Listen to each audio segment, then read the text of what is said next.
सिद्धेभ्यः। ओम नमः सिद्धेभ्यः। ओम नमः सिद्धेभ्यः।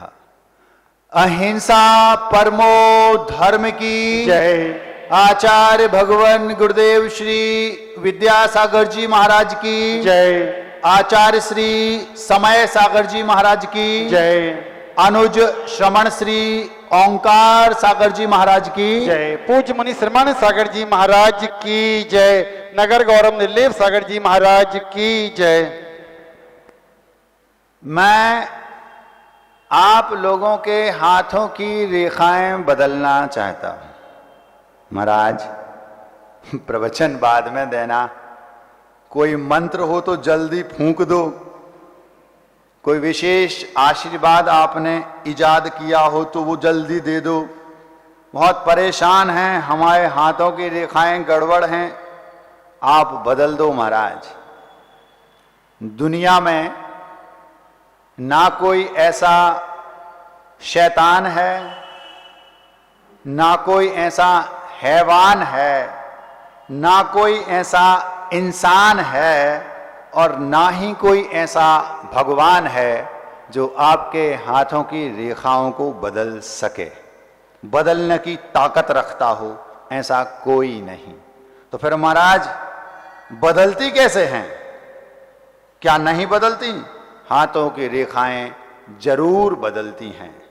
तो फिर ना कोई इंसान बदल सकता है और ना भगवान, तो फिर बदलता कौन है, कैसे बदलता है? वही आज के इस वक्तव्य का विषय है। हाथों की रेखाएं बदलती हैं, हम उसको बदल सकते हैं कैसे, हम आपके सामने रखते हैं। 3 प्रकार के लोग दुनिया में होते हैं। पहले प्रकार के लोग वे जो महाराज हमारे भाग्य में तो जो ही लिखो है, बुंदेलखंड में बोलते हैं वो, मेरे भाग्य में तो यही लिखा है, अपने हाथों की रेखाएं तो ऐसे ही हैं। जैसी हाथों की रेखाएं हैं वैसा जो हो रहा होने दो, जैसा जीवन चल रहा चलने दो। महाराज ढकल रही है, ऐसा बोलते वो लोग, मतलब गाड़ी बस लुढ़क रही है, चल रही है, फिसल रही है बस। महाराज किस्मत में यही लिखा है। भाग्य के भरोसे जीने वाला ही नादान है। क्या कहा? भाग्य के भरोसे जीने वाला ही नादान है। अरे हाथों की रेखाएं बदलना चुटकियों का काम है। भाग्य के भरोसे जो जी रहा है वो नादान है। मेरी दृष्टि में वे लोग जो 24 घंटे जो किस्मतों में लिखा है वो तो हो गई। अब किस्मत में यही लिखा है, भीख ही मांगने लिखा है तो भीख ही तो मांगेंगे। किराने की दुकान लिखी है तो वही तो चलाएंगे। रिक्शा चलाना है वही तो चलाएंगे। जो लिखा है वही होगा। किस्मत में यही लिखा महाराज, अपनी हाथों की रेखाओं में यही लिखा है। हम पूछना चाहते हैं, जिस व्यक्ति के हाथ नहीं हैं, जिसके पैर ने उसको आप लंगड़ा बोलते हैं, जिसके हाथ ने उसको लूला बोलते हैं, हमने ऐसा सुना है भैया, उसको लूला बोलते हैं। तो जिसके हाथ ही नहीं है तो फिर उसकी हाथों की रेखाएं तो होंगी नहीं। फितूरी है आप लोगों के दिमाग की। महाराज जो किस्मत में लिखा है, जैसा चल रहा है चलने दो। हमारे हाथों की रेखाओं में यही लिखा है तो हम क्या करें? भगवान ने यही लिख के बैठा, भगवान को यही काम है और कोई दूसरा काम नहीं है, तुम्हारे हाथों की रेखाएं लिखते रहे। लिखा पढ़ी करनी होती तो भगवान का बने, मुनीम बनते अच्छे मस्त, किसी अच्छे सेठ के भगवान। महाराज हमारे भगवान ने तो हमारी हाथों की रेखा में जो ही लिखा है। किसी भी ईश्वर में वो ताकत नहीं। शैतान, हैवान, भगवान, इंसान, किसी में वो ताकत नहीं कि आपकी हाथों की रेखाओं को बनाए और आपकी हाथों की रेखाओं को मिटाए, आपके हाथों की रेखाओं को बदल दे। दूसरे शब्दों में कहें तो किसी भी ईश्वर में वो ताकत नहीं है, वो आपके भाग्य को बना दे, बिगाड़ दे, बदल दे। और बदलता जरूर है, भाग्य बदलता है, बनाते हैं भी हम और बिगाड़ते भी हैं, नए सिरे से भी बनाते हैं। कौन बनाता है वो? वही आज के वक्तव्य का विषय है। 3 प्रकार के लोग। पहले प्रकार के लोग वे जो 24 घंटे कहते हैं हमारी किस्मत में जो लिखा है, हाथों की रेखा में जो लिखा वही होगा, ये वे लोग हैं मेरी दृष्टि में, इनको हम अच्छे शब्दों से संबोधित करते हैं। निठल्ले, निकम्मे, नाकारा, अपरिश्रमी, अकर्मण्य, आलसी, कामचोर और क्या कहें। ये वे लोग हैं, केवल बहानेबाजी इनके पास है और कुछ नहीं। चाहते हैं कहीं दुनिया में कोई ऐसा कोई मंत्र फूंक दे महाराज, कोई एक आशीर्वाद विशेष प्रकार का दे दें तो हमारा भाग्य खुल जाए, 3 काल में खुलने वाला नहीं। ये पहले प्रकार लोग, इनकी तो चर्चा अपन को करनी नहीं, क्योंकि हम आपके हाथों की रेखाओं को बदलना चाहते हैं। दूसरे प्रकार के लोग वे हैं जो करते तो कुछ नहीं, लेकिन अगर कैसेट फंस जाए, कैसेट फंस गई तो फिर वे अंदर से उनके भीतर का भूत जाग जाता है और वे वो कर लेते हैं जो उनने कभी सोचा भी नहीं। एक पाणिनि नाम का छोरा था। पाणिनि आप लोगों ने सुना होगा। पाणिनि व्याकरण चलती है, जैसी कातंत्र व्याकरण है ऐसी एक पाणिनि व्याकरण है। व्याकरण मतलब वो उस व्याकरण ग्रंथ के रचयिता हैं, इसलिए उसका नाम पड़ा पाणिनि। वो छोरा जब पढ़ता था उस समय इंग्लिश मीडियम, हिंदी मीडियम सामान्य जो आप लोग इसकी ये नहीं चलते थे, उस समय गुरुकुल पद्धति थी। उस गुरुकुल पद्धति में वो छोरा गुरुकुल में पढ़ता था, उठा, सामान्य से अपने दैनिक क्रियाएं की, जब पढ़ाने की बात आई तो पढ़ने लगा, लेकिन अनमने ढंग से बस चल रहा है जीवन। ना कोई पढ़ने में रुचि, मुझे अपना कैरियर बनाना है, मुझे अच्छा विद्वान बनना है, ये कोई वो नहीं, बस चल रहा है, जैसा जीवन चलने दो। बिल्कुल जैसा वो पहले प्रकार के व्यक्ति थे उस टाइप का था। उसके गुरु ने 1 बार 2 बार 10 बार 20 बार 50 बार समझाया, बेटा गैया चरानी पड़ेगी। गैया समझते हो? गायें चरानी पड़ेगी, भेड़ बकरियां चरानी पड़ेंगी, भैंसें चरानी पड़ेंगी, चरवाहे बनोगे। बरेदी बोलते बोंदिड़खल में उसको। मैं तुम्हें घर भेज दूंगा। 20 बार समझाया, लेकिन जैसे मान लो चिकने घड़े पे पानी, उसको कुछ फर्क ही नहीं पड़ रहा। आप लोगों को तो सुनते हैं 20 दिन में थोड़ा थोड़ा फर्क पड़ने लगा है, उसको फर्क नहीं पड़ रहा। अब एक दिन गुरु का दिमाग खराब हुआ, उसको पास में बुलाया, उसके हाथों को देखा और बोलते हैं, बेटा तेरे हाथ में ज्ञान रेखा नहीं है। ज्ञान रेखा कहो, बुद्धि रेखा कहो, कैचिंग पावर कहो, वो रेखा, तेरे हाथ में ज्ञान की रेखा नहीं है। तू अपने पिता का पैसा बर्बाद मत कर, समय बर्बाद मत कर, तू घर जा और घर में अपने पिताजी की जो खेती बाड़ी गायें हैं वो चराना जा। तेरे हाथ में ज्ञान की रेखा नहीं है। जैसे ही इतना बोला गया, उसके दिमाग में एक पल के लिए अंदर की जो उसकी बत्ती थी वो जल गई। कुछ ट्यूबलाइट ऐसी होती जो मिलक मिलक के जलती हैं और कुछ 1 सेकंड में जल जाती हैं, तो वो 1 सेकंड में जल गई। जली। उसने गंभीरता से पहली बार गुरु की बात को सोचा कि गुरु ने कहा है कि तुम जाओ, आज ये कह रहे कल निकाल देंगे, और अगर मैं घर चला गया तो सही में घर में बहुत सारी गैया हैं, मुझे गाय चरानी पड़ेंगी जिंदगी भर, कुछ कर नहीं पाऊंगा। फिर गाय चराऊंगा तो विवाह भी पता नहीं होगा भी कि नहीं, फिर जीवन कैसे चलेगा, ये वो। उसको टेंशन हुई, रात भर नहीं सोया, दिमाग में फितूरी जगी। अब फितूरी जगी तो उसके अंदर एक जुनून पैदा हो गया, मुझे कुछ करना है, मुझे ईमानदारी से पढ़ना है, मुझे कुछ करके दिखाना है। वो लड़का सुबह उठा और गुरु से पूछता है, गुरुजी वो हाथों की रेखा जो ज्ञान रेखा है वो होती कहाँ है, बताओ जरा। एक दूसरे मास्टरमाइंड विद्यार्थी को बुलाया, इधर आ पप्पू, इधर आ। उसका पप्पू नाम हो सकता है। बुलाया, बेटा पप्पू हाथ दिखा, देखो ये जो रेखा है ना ये ज्ञान रेखा है, ये तेरे हाथ में नहीं है। है तो गुरुजी दिख तो रही है, ये वो नहीं है, ये वाली चाहिए, समझा। उसने पत्थर उठाया, बिल्कुल बताओ गुरुजी कहां से, खट से उसने देखा, अब तो आ गई हाथ में रेखा, पढ़ाओ अब हम पढ़ेंगे। समझ में आ रहा? पहले प्रकार के लोग बे जो कहते हैं जैसा हाथों की रेखाओं में लिखा है वैसा होगा, चलने दो, ढकल रही, चल रही, लुढ़क रहा है, बस जीवन चल रहा है। अकर्मण्य लोग हैं वे। दूसरे वे जो जीवन तो ऐसे जीते हैं कि ढकल रही, ढकलने दो, लेकिन जब कोई कैसेट फंस जाती है, कोई ऐसा इंसिडेंस उनकी लाइफ में उत्पन्न हो जाता है, उनके दिमाग के तार हिल जाते हैं। अब हम लोग आ रहे थे तो आप लोगों के यहां भजन चल रहा था, मेरी झोपड़ी के भाग आज खुल जाएंगे, गुरुवर आए हैं, ऐसा कुछ हमने सुना। पहली बार जब वो शब्द सुना तो मुझे लगा मेरी खोपड़ी के तार आज खुल जाएंगे। गुरु कहा जा रहा था झोपड़ी के भाग आज खुल जाएंगे, मुझे पहली बार में सुनाई दिया खोपड़ी के तार खुल जाएंगे। भैया हमने कहा हम अभी आए तो है नहीं, ये तार खोलने की बात पहले करने लगे। उसके खोपड़ी के तार खुल गए। जैसे ही खोपड़ी के तार खुले, दिमाग की बत्ती जली, उसने सोचा बस जुनून पैदा हो गया। सुनते हैं ठंड लगती है तो ऊन में गर्मी होती है, ऐसा हमने सुना है।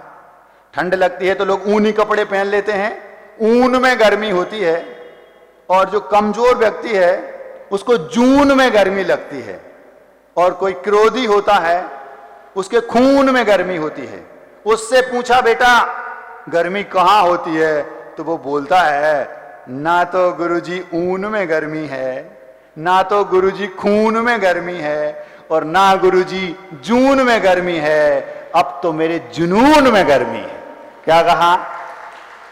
कमजोर व्यक्ति को जून में गर्मी लग सकती है, ठंड लगे तो ऊन में गर्मी मिल जाएगी, लेकिन कोई क्रोधी है उसके खून में गर्मी एक सेकंड में उबलने लगता है। लेकिन मजा तो तब है जब आपके जुनून में गर्मी हो। मतलब आपको एक लक्ष्य बनाना है और उसको पाने के लिए पागल होना है। जुनून पैदा हुआ। वो लड़का उस दिन से हाथ की रेखाएं बदली, बनाई, और गुरु से बोलता आप पढ़ाओ। गुरुजी समझ गए कि बिल्कुल सही स्थान पर चोट लगी है और उसको पढ़ाना शुरू किया नए तरीके से। उसने नए तरीके से पढ़ना शुरू किया, पढ़ा तो वो पहले से रहे थे। वो लड़का उस गुरुकुल से पढ़ के निकला, वो पारणी बना, उसने पारणी व्याकरण लिखी। सोचो जिसने व्याकरण लिख दी वो कितना बड़ा विद्वान होगा। फिर उनके गुरु ने उस पारणी व्याकरण के हिसाब से पढ़ा। सोचो गुरु को सिखाना शुरू कर दिया। हम पूछना चाहते हैं जब उसके हाथों में ज्ञान की रेखा ही नहीं थी तो पत्थर से तुम रेखा बना लोगे तो वो रेखा बन जाएगी क्या? इसका मतलब है ये तो केवल संकेत मात्र हैं। आप जब चाहो तब अपने हाथों की रेखाओं को बदल सकते हो। किसने बदला? ना शैतान, ना हैवान, ना इंसान, ना भगवान। वो बदलते जरूर हैं। किसने बदली उसकी रेखाएं? उसने खुद ने। केवल पूरे ब्रह्मांड में एक व्यक्ति है जो आपके हाथों की रेखाओं को बदल सकता है, वो केवल आप। तो भगवान क्या करते हैं फिर? आप लोग क्या करते हैं महाराज जी? मंत्र और आशीर्वाद, इसका क्या? हम केवल उतना काम करते हैं, अथवा भगवान केवल निमित्त मात्र हैं। आपकी मां ने भोजन तैयार कर दिया, बेटा आपके लिए खा। भोजन तैयार कर दिया मां ने, खाना आपको ही पड़ेगा। माना कि आपके हाथ नहीं है, थाली सामने रख दी बना के। अब हाथ नहीं है, लूले हैं आप, रेखाएं भी नहीं हाथ में और हाथ भी नहीं है, तो वो मां कौर बनाकर, ग्रास बनाकर आपके मुंह में भी रख सकती है। अब चबाना आपको पड़ेगा। अब माना कि आपके दांत भी नहीं है, हाथ नहीं थे तो उसने रख दिया। अब दांत भी नहीं थे, तो दांत नहीं थे तो मां ने लिक्विड फॉर्म में करके दे दिया। लिक्विड फॉर्म समझते हो? दलिया की खीर बना दी, दलिया की खीर लिक्विड फॉर्म में, ताकि अन्न और दूध पहुंच जाए अंदर। वो डाल दी मुंह में। अब आपकी इतनी भी हिम्मत नहीं है कि आप उसको गटक सकें, तो नली के माध्यम से अंदर डाल के भीतर डाल दिया। अब अगर आप पचा भी नहीं सकते तो मां क्या कर सकती बताओ? भगवान आपको उपदेश दे सकते हैं, ऐसा ऐसा करो। मुनिराज आपको भगवान ने जो कहा वही, डाकिया जैसे हैं हम लोग, तो डाकिया समझते हो? चिट्ठी आपकी लिखी उनने, तुम्हारे लिए देना है, हमने तो उनकी बात आप तक भेज दी, हमें तो सैलरी मिलेगी बस, गवर्नमेंट जॉब है हमारी, सरकारी, समझ गए? उनकी बात हम आप तक पहुंचा रहे, हमारा काम डाकिया जैसा है। मां भोजन बना सकती है, खिला सकती है, लिक्विड फॉर्म में मुंह में रख सकती है, अंदर गटका सकती है। कभी आप लोगों ने देखा हो, छोटा बच्चा होता है, मां उसको चम्मच से दूध पिला रही है, वो नहीं पी रहा, नाक दबा के गटका दी, अंदर तक कर दिया जबरदस्ती सुर दबा के। ये बहुत रिस्की है, ऐसा करना नहीं चाहिए माओं को, लेकिन फिर भी आप लोग कर देती, क्योंकि कैसा भी अंदर करना है। वो नहीं पीना चाहता तो जाता है भीतर दूध और बाहर निकलता है दही। देखा कभी? उसके मुंह की लार से वो फट जाता है तुरंत और बाहर निकलता है। जी पिया तो दूध था, इसने दही कहां से आ गया बाहर? उसकी लार में वो होता है तो वो फट जाता है। समझ रहे? ये कंडीशन है। अगर वो नहीं चाहता, कोई कुछ कर नहीं सकता। हम कितना भी उपदेश दे दें आपको, भगवान साक्षात कुछ भी कर दें आपको, लेकिन आप जब तक स्वयं एक्टिव नहीं होंगे, कुछ होने वाला नहीं है। भगवान केवल निमित्त मात्र हैं। हाथों की रेखाएं आपको स्वयं बदलना आना चाहिए। 3 प्रकार के लोग दुनिया में होते हैं। पहले प्रकार के लोग वे जो हाथों की रेखाओं के अनुसार जीवन जीते हैं, जैसा हो रहा होने दो, वे नादान हैं। भाग्य के भरोसे जीने वाला ही नादान है। हाथों की रेखाएं बदलना चुटकियों का काम है। दूसरे प्रकार के वे जो जीते तो नॉर्मल जीवन है, लेकिन कभी कोई ऐसी कैसेट फंस गई और उनके अंदर की बत्ती जल गई, तो जैसा ही बत्ती जली जुनून पैदा होता है, फिर उन्हें अलग से नई एक मंजिल दिखाई देती है और उसके पीछे वो पागल हो जाते हैं और हाथों की रेखाओं को बदल लेते हैं। हम पूछना चाहते हैं, जब उस पारणी के हाथों में रेखाएं थी ही नहीं तो आ कहां से गई? महाराज हाथ से बना ली। हाथ की रेखा, कोई रेखा होती तुम बना लो, क्या होना देखते हैं। ये तो बहाना है रेखाओं का। उसने मेहनत की और वो सफल हो गया, पारणी बना। याद रखना, ये 2 प्रकार के लोग हो गए। इन दोनों की चर्चा आज के इस वक्तव्य का विषय नहीं है। जो तीसरे प्रकार के लोग हैं वे कौन? वो हैं जो हाथों की रेखाओं को बदलते नहीं, हाथों की रेखाओं को बदलने का शौक रखते हैं। शौक समझते हो? शौक समझते हो? एक व्यक्ति वो है, किस्मत में होगा तो कपड़े पहन लेंगे, नहीं होगा तो नहीं पहनेंगे। हम लोगों जैसे लोग, हम सोचते हैं हमारी किस्मत में कपड़े पहनना लिखा ही नहीं तो काहे को पहने, इसलिए बिना कपड़ों के घूम रहे। दूसरे वे जो उन्हें लगता है थोड़ी बहुत मेहनत की, तन ढकना है बस, तो जो मिला blue, green, red, white, yellow, जो कपड़ा जैसा मिला पहन लिया। कुर्ता है तो पता चला जीन्स है साथ में, पजामा है तो टी शर्ट, कुछ भी, कोई उसका ठिकाना नहीं कि पहन क्या रहा है। कभी धोती दुपट्टा है तो कुछ भी पहनना है बस। 2 तीसरे वे हैं जो शौक रखते हैं। सुबह अलग ड्रेस, घंटे भर बाद अलग, अगले घंटे अलग, शाम को अलग, नाइट की अलग, फिर सुबह की अलग। ये कपड़े पहनने का शौक रखते हैं। जो कपड़े पहनने का शौक रखते हैं वे दिन में 4 बार कपड़े बदलते हैं। उनके घर में ऐसा लगता है जैसे कपड़े की दुकान हो। ये शौक रखते हैं। हम आपसे कहना चाहते हैं, शौक रखो, कपड़ों का नहीं। अगर रखना है तो हाथों की रेखाओं को बदलने का शौक रखो। अब एक जीवन जी रहा है हाथों की रेखाओं के अनुसार, एक कभी कभार किसी इंसिडेंस में बदल लेता है, और एक वो है जो शौक रखता है। क्या? खाने का शौक है।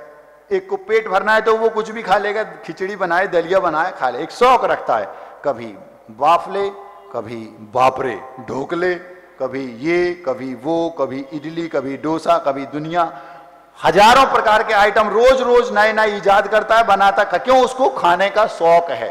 एक को पहनने का शौक है, एक को गाड़ियों का शौक है। बताते हैं कोई एक व्यक्ति है यहां पर, शायद वो अंबानी जी के बेटे हैं, 600 गाड़ियां हैं उनके पास। शौक है गाड़ियां रखने का।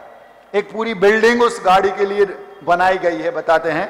और जैसे आप रहने के लिए घर बनाते हैं, ऐसे गाड़ियों के रहने के लिए घर बनाया गया है, बहुत आलीशान, करोड़ों रुपए का। उसमें सब कुछ व्यवस्थित है। गाड़ी ऊपर तक जाएगी, 8वें 10वें माले तक। कौन सी कब चाहिए वो निकल के बाहर आएगी, बैठेंगे साहब निकल लेंगे। गाड़ियों का शौक है। ऐसे हम आपसे कहना चाहते हैं, मजा तो तब है जब आप अपने हाथों की रेखाओं को बदलने का शौक रखो। एक घटना आपके सामने रखते हैं, शुद्ध प्योर सत्य घटना है। थोड़ा सा भी नमक मिर्च हम आज नहीं लगाएंगे। क्यों? वो पहले से नमक मिर्ची वाली है। को शुद्ध घटना आपके सामने रख रहा हूं। घड़ी तेज चलने लगी, हम अपनी बात पर यही आज के इस वक्तव्य का विषय है। इस सदी के महानतम दिगंबर आचार्य गुरुदेव विद्यासागर जी महाराज सत्संग बीना बारा में विराजमान थे। बीना बारा समझते हो? बीना ये स्टेशन नहीं, देवरी के पास बीना बारा है, महाराजपुर से 10 किलोमीटर दूर, जहां के हमारे ओंकार सागर महाराज हैं। वहां पर आज से वर्षों पहले आचार्य श्री जी सत्संग विराजमान थे। एक छोरा, कहां का था, कौन था, नाम नहीं बताऊंगा, नहीं बताऊंगे तो आप हमारा क्या कर लोगे। वो छोरा आचार्य श्री के दर्शनार्थ पहुंचा, दर्शन किए। आचार्य श्री से मिल पाना तो कठिन है, उस समय तो इम्पॉसिबल जैसा लगता होगा उस छोरे को। वो संघ के एक वरिष्ठ साधु जो चिर दीक्षित थे, उनके पास पहुंचा। बीनावाड़ा में शांतिनाथ भगवान की प्राचीन उत्तुंग बहुत सौम्य प्रतिमा वहां पर थी। उस समय पहुंचे, उन्होंने आचार्य श्री को नमोस्तु किया उस छोरे ने, और संघ के जो वरिष्ठ चिर दीक्षित साधु थे उनके चरणों में पहुंचा, नमोस्तु किया। वे एकांत का आनंद ले रहे होंगे, उनके पास पहुंचा, हाथ जोड़कर प्रणाम किया। बोले महाराज जी थोड़ा सा समय चाहिए। हाँ बोलो, कहाँ से आए? उसने बताया, नाम क्या है बताया, पढ़ाई कहाँ तक की बताया, व्यापारिक स्थिति, आर्थिक स्थिति, सामाजिक स्थिति जहां वो रहता था, शारीरिक स्थिति, मानसिक स्थिति और पारिवारिक स्थिति, जो 6 प्रकार की स्थितियां हमने बताई। वे सब उन महाराज ने उससे पूछी। क्यों? क्योंकि वो छोरा बोलता है मुझे आपकी लाइन में आना है। लाइन समझते हो? आपके नगर में भी 1-2 छोरे हैं जो हमसे इनडायरेक्टली बोल चुके महाराज आपकी लाइन में आना। नाम नहीं बताएंगे नहीं तो तुम पीछे पड़ जाओगे। वो छोरा महाराज से पूछा, तो महाराज ने देखा काम का आदमी है, तो उससे पूछा तेरी आर्थिक स्थिति क्या है? उसने अपनी आर्थिक स्थिति बता दी, बहुत मजबूत है। कोई बात नहीं। पारिवारिक स्थिति क्या है? कितने भैया हो, कितनी मैया है, मैया मतलब मां, बड़ी मां, छोटी मां आदि आदि, कितने भाई हैं, कितनी बहन हैं, क्या स्थिति है? तो वो उसने बताई, उससे वो संतुष्ट हो गए। हाँ मतलब घर में भाई हैं और भी हैं। फिर आर्थिक स्थिति बता दी, पारिवारिक स्थिति बता दी, सामाजिक स्थिति क्या है, समाज में क्या है, कितने घर हैं, उस मंदिर कहाँ है, कितने लोग रहते हैं, क्या स्थिति है, वैल्यू क्या है तुम्हारी, आदि आदि सब कुछ वो पूछ ली। एक एक शब्दों में ये उत्तर हो रहे थे। फिर आर्थिक पूछ ली, सामाजिक पूछ ली, शारीरिक स्थिति, शारीरिक स्थिति पूछी। शारीरिक स्थिति क्या है? उस लड़के ने जब अपनी शारीरिक स्थिति बताई तो 1 नहीं 2 नहीं 3 जगह फाल्ट समझते हो? अभी बताने वाले हम, जल्दी न करियो। 3 जगह कैसेट फंस रही, 3 गड़बड़ वो दिमाग में उन्होंने रखा। ठीक, मानसिक स्थिति बता। मानसिक स्थिति पूछी तो महाराज स्वाध्यायशील हूं, सम्यक दृष्टि हूं, प्रगाढ़ गाढ़ अपनी दृष्टि में मैं सम्यक दृष्टि हूं, स्वाध्यायशील हूं, आदि आदि ये सब भी बता दिया। और तत्व का निर्णय हो चुका है, आत्मा को परमात्मा बनाना है, कल्याण करना है, ये मेरी मानसिक स्थिति, मुझे दीक्षा लेनी है, ये उसके भाव थे। सारी बातें जब उसको महाराज जी को बताई, आर्थिक, सामाजिक, पारिवारिक, व्यवसायिक स्थिति क्या है वो भी बता दी, मानसिक और शारीरिक सारी स्थितियां बता दी। वे महाराज चिर दीक्षित थे, आचार्य विद्यासागर जी महाराज से दीक्षित थे, उनके संग को सुशोभित कर रहे थे और बहुत सौम्य शांत मुद्रा के धारी थे। सारी बातें उस लड़के ने बताई, ये बिल्कुल 100% सत्य घटना है। इतनी सी भी नमक मिर्च आज नहीं लगाऊंगा, क्योंकि पहले से ही वो टेस्टी नमक मिर्च वाली है, तो क्यों लगाऊं? नमक मिर्च तो उसमें लगाया जाता है जिसमें थोड़ा टेस्ट बढ़ाना हो। ये बिल्कुल सत्य प्योर घटना है। उस लड़के ने उन महाराज के सामने अपनी सारी स्थितियां रख दी। सारी स्थितियां रखने के बाद वे महाराज उस लड़के से बोलते हैं, बेटा तू लिख ले, तेरी दीक्षा नहीं हो सकती। क्या बोले? तू लिख ले, तेरी दीक्षा नहीं हो सकती। आप होते तो क्या करते बताओ? आचार्य विद्यासागर जी महाराज से दीक्षित, चिर दीक्षित और एक तपस्वी साधु आपसे बोलें तू लिख ले, ऐसा नहीं हो सकता, आप क्या करोगे? सवाल ही नहीं है। जब वो ऐसा बोल रहे तो अब तो उस विषय को छोड़ ही दो, क्योंकि महाराज बोल रहे हो वो भी सामान्य नहीं, चिर दीक्षित, वो भी सामान्य गुरु के नहीं, इस सदी के भगवान स्वरूप जो आचार्य श्री थे उनके शिष्य हैं, 24 घंटे उनकी निष्ठा में वो बैठते हैं, उनके साथ हैं, वो बोल रहे हैं अब तो सवाल ही नहीं है। डिमोटिवेट हो जाते, उस लक्ष्य को आप छोड़ देते और पता नहीं क्या करते कि नहीं। लेकिन वो लड़का हाथों की रेखाओं को बदलने का शौक रखता था। शौक समझते हो? वो क्या बोला, थोड़ा सा पास में आया और महाराज से बोलता है, महाराज अभी तक तो मुझे डाउट था। क्या बोला? अभी आज के इस वक्तव्य को आप अपने सारे बच्चों को जो स्ट्रगल कर रहे हैं अथवा जो कैरियर बनाना चाह रहे हैं बाहर, जरूर सुनाना। अगर ये बात तुम्हें जम गई तो बल्ले बल्ले हो जाएगी उनकी। क्या बोलता है वो छोरा उन महाराज से? महाराज उसके चेहरे पर सिकन नहीं आई, कोई उसका कॉन्फिडेंस लेवल कम नहीं हुआ बल्कि बढ़ गया। वो क्या बोला? महाराज अभी तक तो मुझे डाउट था, अब तो होके रहेगी। क्या? दीक्षा। उठा, नमोस्तु किया, चरण छुए और निकल लिया। उसको भरोसा था जैनिज्म पर, उसने स्वाध्याय किया था। अवधि ज्ञान, मनय पर्याय ज्ञान अथवा केवल ज्ञान, इन तीनों ज्ञानों का ये विषय है। ना तो महाराज के पास केवल ज्ञान है, ना मनय पर्याय ज्ञान है, और ना वर्तमान में अभी उस स्तर का या अभी अवधि ज्ञान है।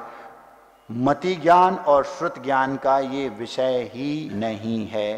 किस बेस पर महाराज कह रहे हैं कि तुम दीक्षा नहीं ले सकते? उसने अपनी शारीरिक स्थिति बताई।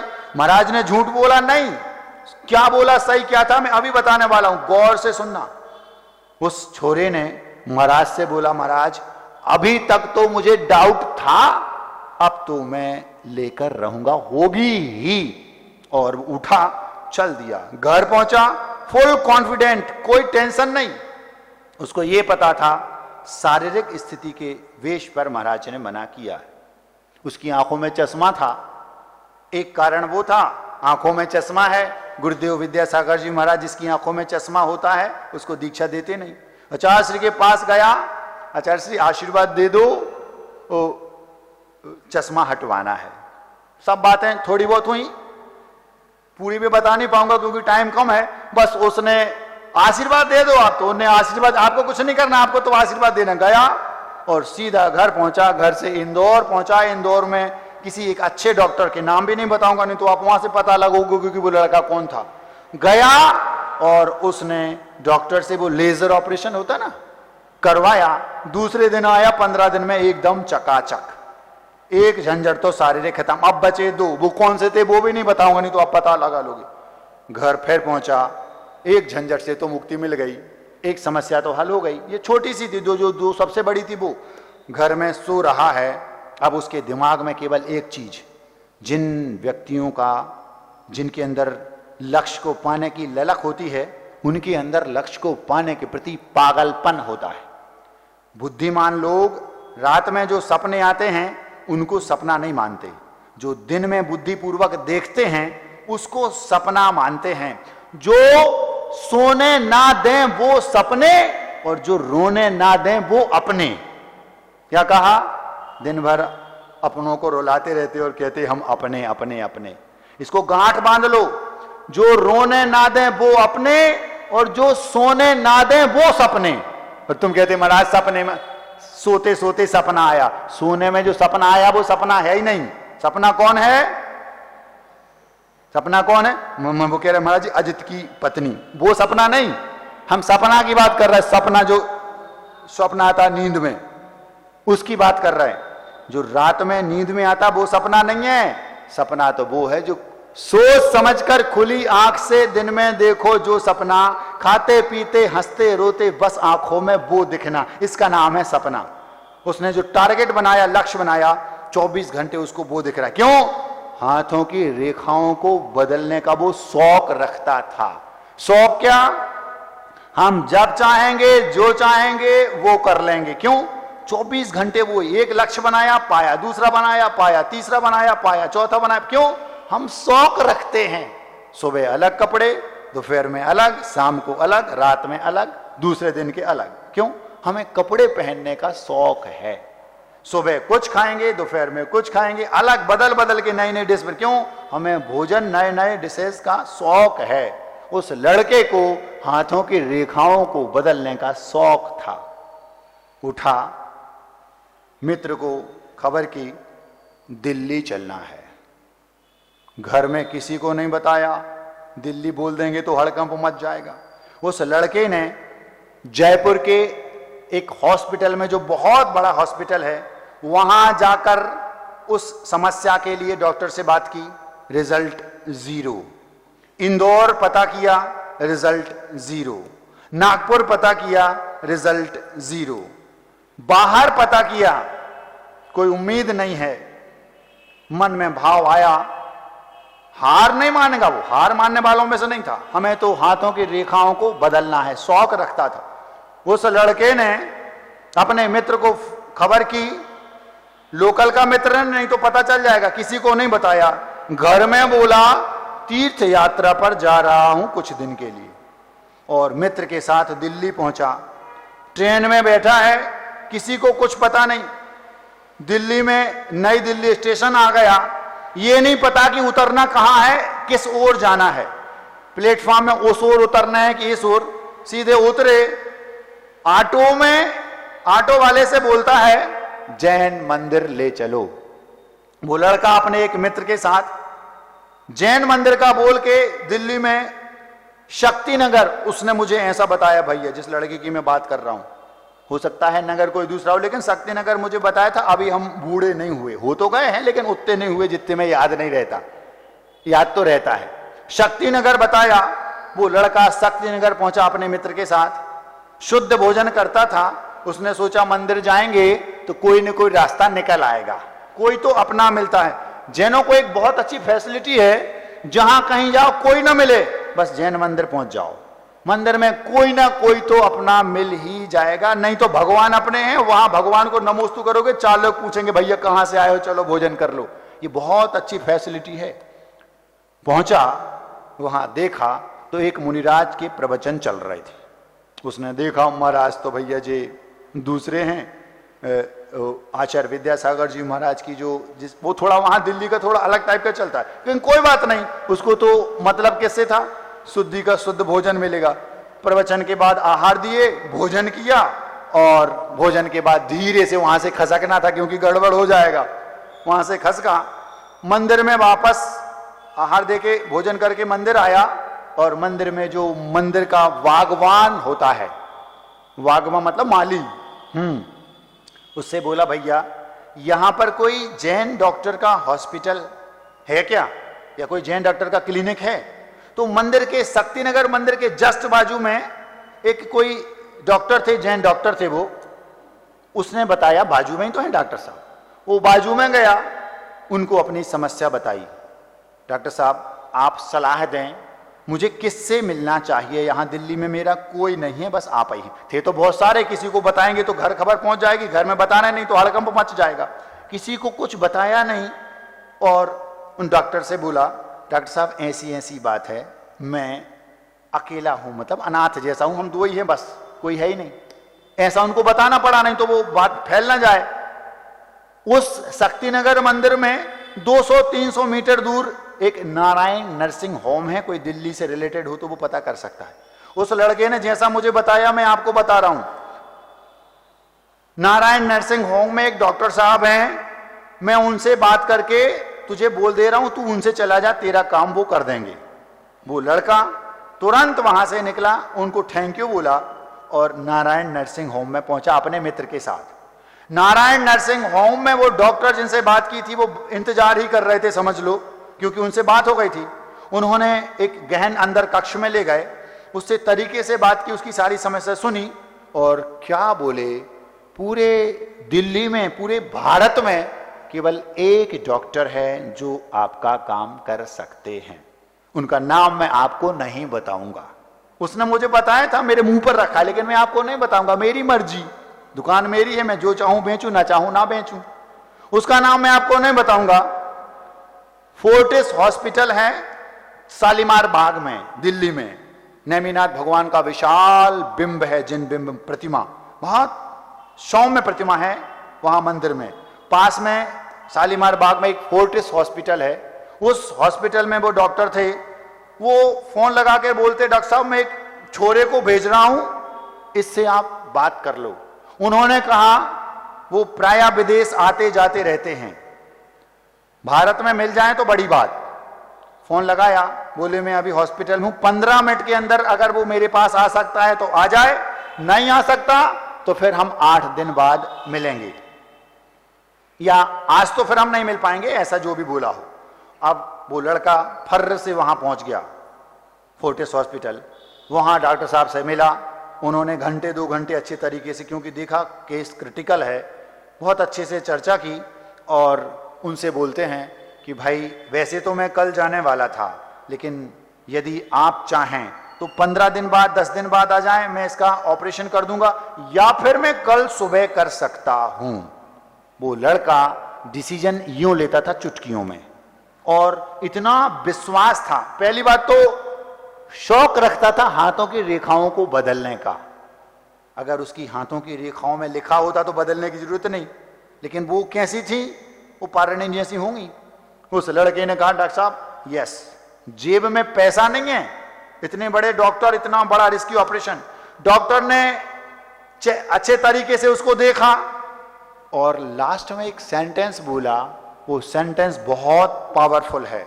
वो सेंटेंस क्या बोलता है, दोस्त काम हो तो जाएगा, लेकिन रिस्क है, जान भी जा सकती है।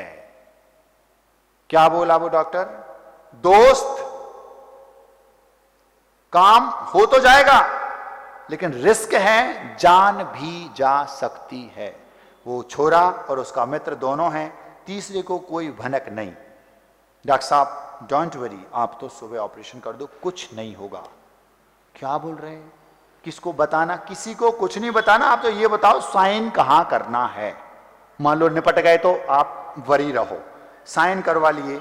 वो लड़का उस डॉक्टर से क्या बोला, देखो डॉक्टर साहब मुझे दीक्षा लेनी है, यदि ये ऑपरेशन नहीं हुआ तो मेरी दीक्षा नहीं हो पाएगी, और यदि दीक्षा नहीं हुई तो जान गई सी है।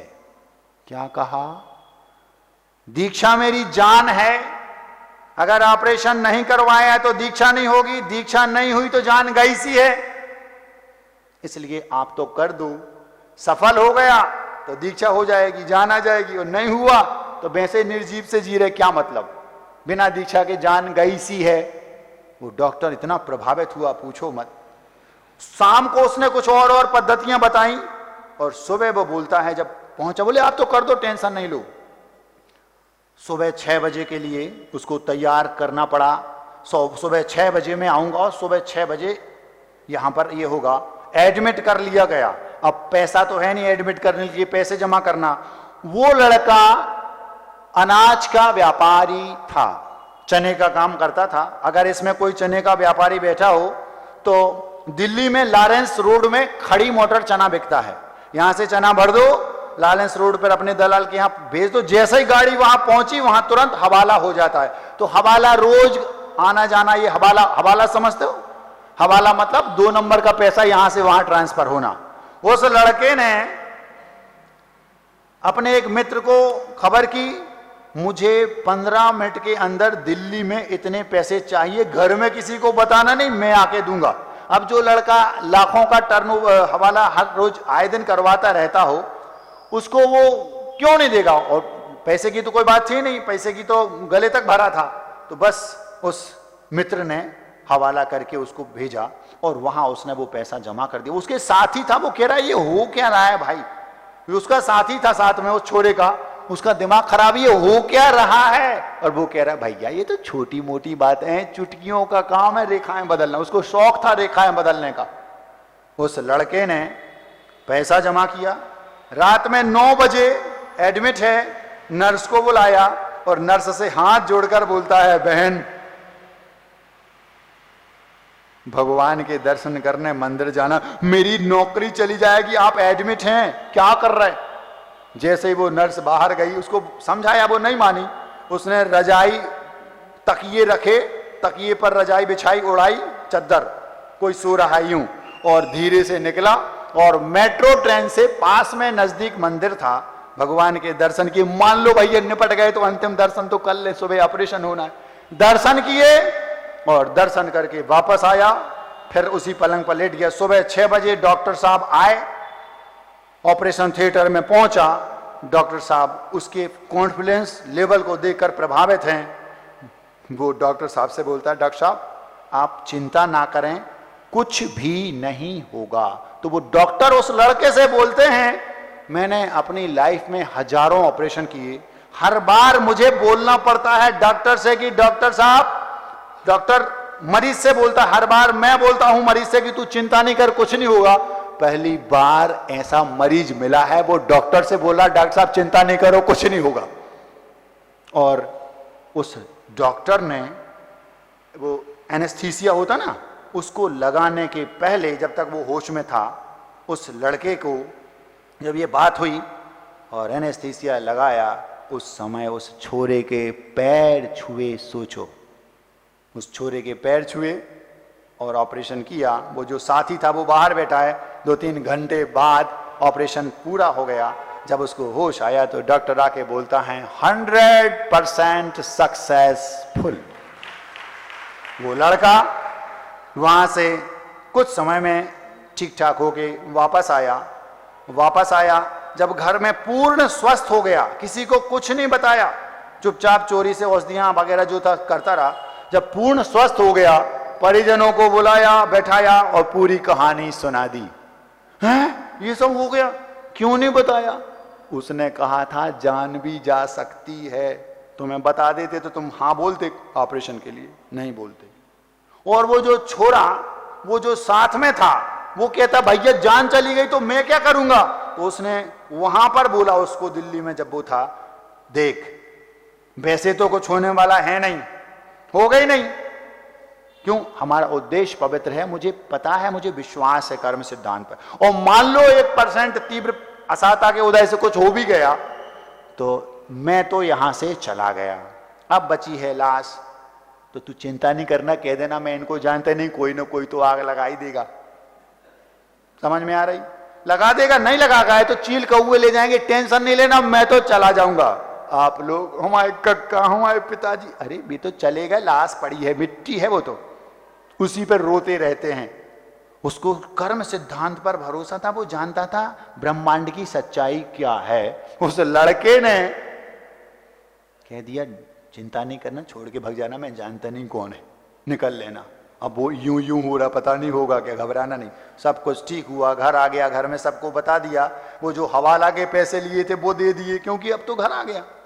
अब कुछ दिनों बाद जब पूर्ण स्वस्थ हो गया, सब कुछ था, गुरुदेव के पास पहुंचा और गुरुदेव से बोलता है, गुरुदेव ऐसा ऐसा हो गया, जो 3 समस्याएं थीं वो तीनों हल हो गई। चश्मा भी गायब, वो जो दूसरी थी उसके बारे में भी बताया, वो आपको बता नहीं सकते, जो तीसरी थी जो ऑपरेशन, वो भी बता दिया, तीनों।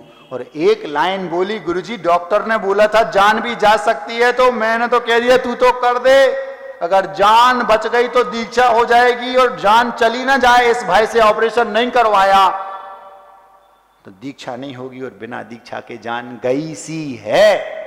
बस ये बात गुरुदेव के दिमाग में जम गई। उन्होंने उस बात के बेस पर, इसके अंदर कितनी तीव्र भावना है दीक्षा की, इसको जान की फिक्र नहीं है। उस लड़के को उन्होंने मात्र 11 महीने के अंदर दीक्षा दे दी। ये प्योर 100% सत्य घटना है। एक सुई की नोक बराबर भी नमक मिर्च नहीं लगाया गया है। आप लोग सुन रहे हैं, हाथों की रेखा बदलना चुटकियों का काम है। महाराज जी, उसकी हाथों पे तो लिखा था कि दीक्षा है ही नहीं उसकी किस्मत में, कहां से देख लिया तुमने? चिर दीक्षित आचार्य विद्यासागर जी के संग के साधु कह रहे हैं तेरी दीक्षा नहीं हो सकती, लिख ले। लिखा होता हां भाग्य में हाथों में, तो वो ऐसा क्यों बोलते? उसको हाथों की रेखाओं को बदलने का शौक था। बचपन से उसने ये किया। क्यों? किराना मैं बदल लूंगा, कपड़े की दुकान खोलूं, कपड़ा उसको बदल लूंगा, मैं अनाज का मैं बदल लूंगा। जो था यूं चुटकियों में बदल लेता था, चुटकियों में। हंसी मजाक में नहीं, श्रम करता था, मेहनत करता था, बुद्धि लगाता था सही दिशा में। जुनून में गर्मी थी, ना खून में, ना ऊन में, ना जून में। उस लड़के ने ये राम भरोसे जो बैठे रहते ना, बड़ी हंसी आती है। जो जिसको स्वयं पर भरोसा नहीं है वो राम भरोसे भी क्या कर लेगा? क्या कहा? जिस व्यक्ति को स्वयं पर भरोसा नहीं है वो भगवान भरोसे भी क्या कर लेगा? कुछ कर नहीं पाएगा वो। उस लड़के को जुनून था, वो टारगेट बनाता पूरा करता, टारगेट बनाता पूरा करता, टारगेट बनाता पूरा। चुटकियों का खेल है हाथों की रेखाओं को बदलना। किसने बदली? उसी ने स्वयं। कैसे बदली? बस हम लक्ष्य बनाएंगे, आप तो ये बताओ होगा कैसे? एक एक स्टेप बढ़ता जा रहा, कर लिया। एक महाराज बोले दीक्षा नहीं हो सकती, और उसने कहा मैं लेके रहूंगा, और हो गई। और बड़ी बात, कहीं और ले लेता तो भी ठीक। वो कह देते महाराज हमने कहा था यहां नहीं हो सकती, उसने वहीं ली आचार्य विद्यासागर जी महाराज से, और उन्होंने उसको चला के दी 11 महीने में केवल। महाराज 20 साल हो गए हमें दीक्षा नहीं दे रहे। आचार्य श्री हमारी किस्मत में यही लिखा है। बैठे रहो, किस्मत के भरोसे, भाग्य के भरोसे जीने वाला ही नादान है। हाथों की रेखा बदलना चुटकियों का काम है। उसने अपनी रेखाएं बदल ली। अब प्रश्न उठता है, घड़ी तेज चल रही, हम जल्दी समाप्त करते हैं, समेटना है, दुकान फैली है। यह प्रश्न उठता है, वे महाराज क्या झूठ बोल रहे थे? जिन महाराज ने कहा लिख ले तेरी दीक्षा नहीं हो सकती, क्या वो झूठ बोल रहे थे? नहीं, उन्होंने 100% सच कहा। महाराज जी विरोधाभास कैसे बातों में? जिस समय उन्होंने उससे कहा उस समय उसकी शारीरिक स्थिति ऐसी थी, इस स्थिति में दीक्षा नहीं हो सकती, तो झूठ कहां बोला उनने? आपकी कपड़े की दुकान है, 5,000 रुपए का जीन्स आपकी दुकान में है, किसी एक बिटिया को पसंद आ गया, वो आपकी दुकान पर पहुंची, मुझे ये जीन्स दे दो भैया, पैक कर दो। कितने का? 5,000। जेब में देखा तो 4.5। दुकान वाला क्या बोलेगा? दुकान वाला बोलेगा बेटा जा, तू नहीं खरीद पाएगी, तेरे बस की बात नहीं है। क्यों? 5,000 का है और तेरे जेब में 4.5 है। तो उसने गलत बोला क्या? नहीं। वो बिटिया घर पहुंची, उसने 500 रुपए ऑनलाइन कोई कुछ बेच दिया। ऑनलाइन बिकता ना, ऑनलाइन बिक्री करके कुछ करती होगी, जो केक वगैरह जो कुछ भी बेचती है आजकल। तो बस उसने किया, 500 कमाए, जेब में 5,000। पहुंची, अंकल ये 5,000 जीन्स दे दो। उसने पैक कर दिया। अब वो बोलती है तुम तो कह रहे थे नहीं ले पाओगे, फिर कैसे ले लिया? बेटा उस समय तुम नहीं ले पाते, मैंने झूठ कहां बोला? तुम्हारे जेब में 4,500 थे और जीन्स कितने का है? 5 का। तो नहीं ले पाओगे का इसका ये मतलब नहीं कि तुम कभी नहीं ले पाओगे, उस समय तुम नहीं ले पाओगे। तो करना क्या है? 500 कमाना है। कैसे? रजाई में घुस के नहीं, श्रम करके मेहनत करोगे, उस दिशा में मेहनत करोगे, 500 कमा लो, 5,000 जे लो भैया, जीन्स दे दो। उन महाराज ने गलत नहीं बोला, उन महाराज ने 100% सही बोला। क्या? तुम नहीं ले पाओगे, लिख लो। जिस दिन उसकी दीक्षा हुई, दीक्षा के बाद वो बोलता है महाराज नमोस्तु, वो बोलते प्रति नमोस्तु। बोले महाराज आप तो कह रहे थे नहीं ले पाओगे। अरे भैया वो तो हमने तुम्हारे भीतर के भूत को जगाने के लिए बोल दिया था, अब महाराज आप कुछ भी कहो हमारी तो हो गई। उसने ये बोला। तो उनने महाराज ने झूठ बोला था कि नहीं? झूठ नहीं बोला था। क्यों? उस समय तुम्हारे जेब में 4,500 थे, जीन्स 5,000 का आता है, तो 500 और चाहिए। जिस समय उनने बोला, फेस रीडिंग की, बॉडी लैंग्वेज पढ़ी उस लड़के की और मानसिक शारीरिक स्थिति जानी, तो लगा तुम नहीं ले पाओगे, आचार्य नहीं दे पाएंगे, ऐसे में दीक्षा होगी नहीं। तो उसने क्या किया? उस समय उसका पुण्य कम था, उसको पता था अगर मुझे चारित्र मोहिनी के बंधनों को ढीला करना है, पुण्य कमाना है, 500 कम है, तो चारित्रवानों की, पागलों की भांति निष्काम सेवा करो, निष्काम बिना किसी चाह की भक्ति करो। उस लड़के ने इस सदी के महानतम दिगंबर आचार्य विद्यासागर जी महाराज के संग की, उनकी स्वयं की 11 ही महीने में खेल हो गया।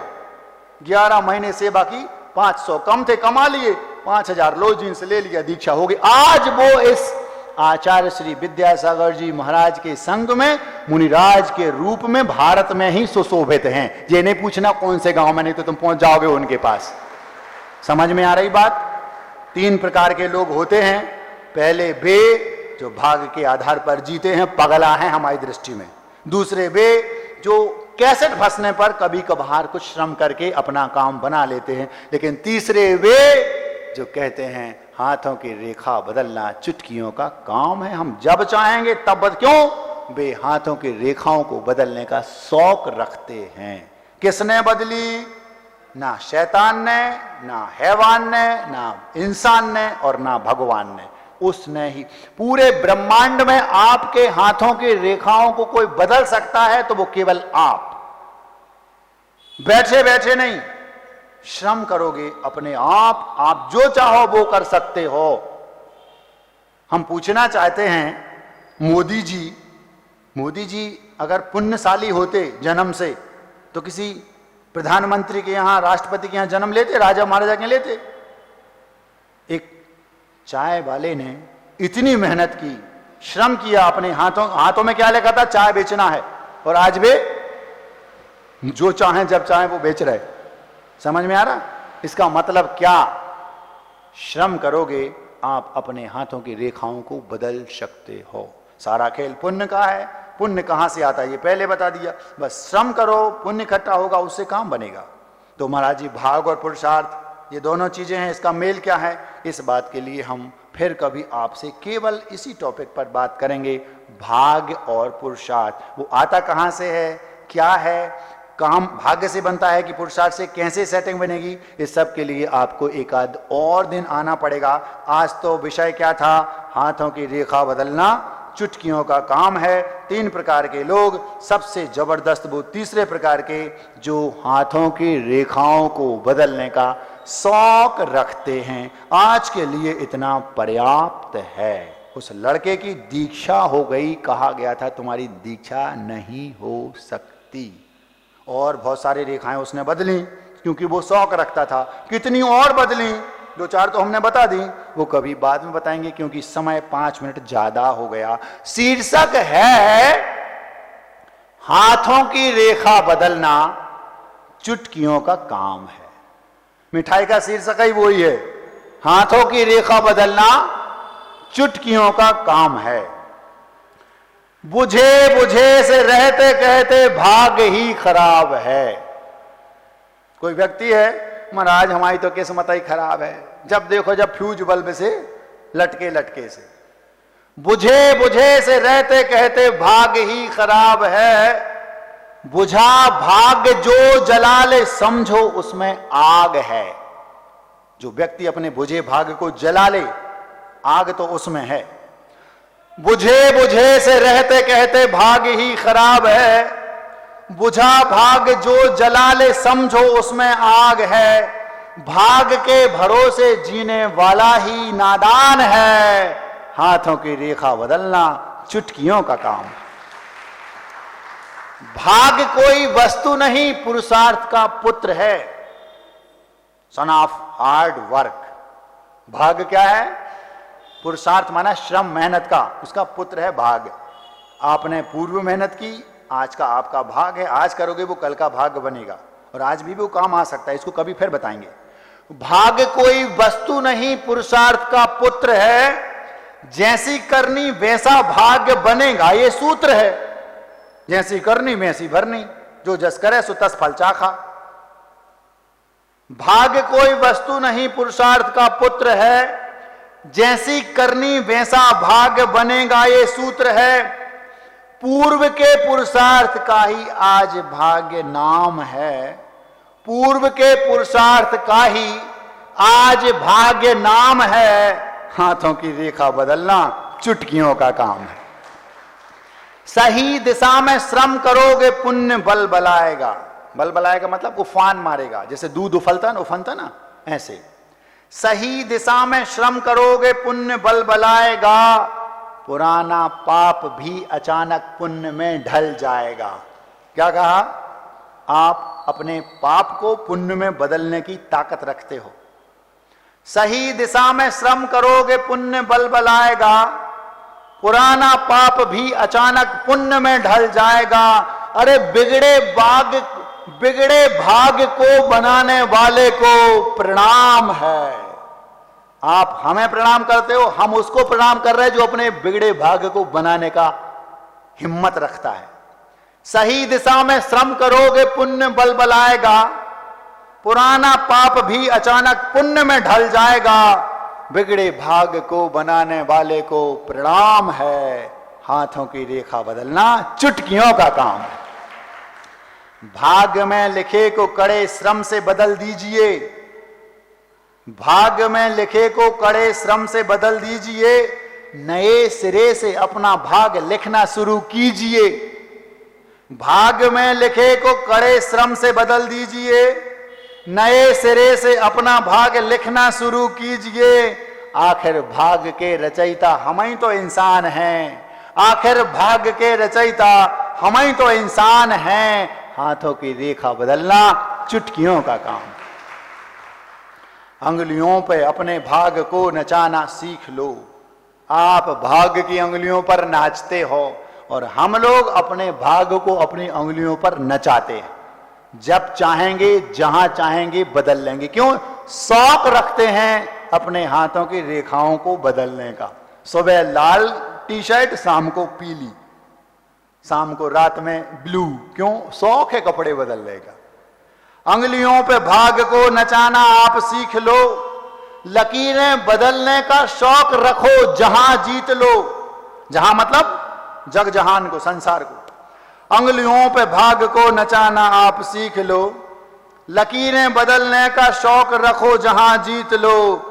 वस्तुतः किस्मत तो पुरुषार्थ की गुलाम है। वस्तुतः किस्मत तो पुरुषार्थ की गुलाम है। हाथों की रेखा बदलना चुटकियों का काम। अहिंसा परमो धर्म की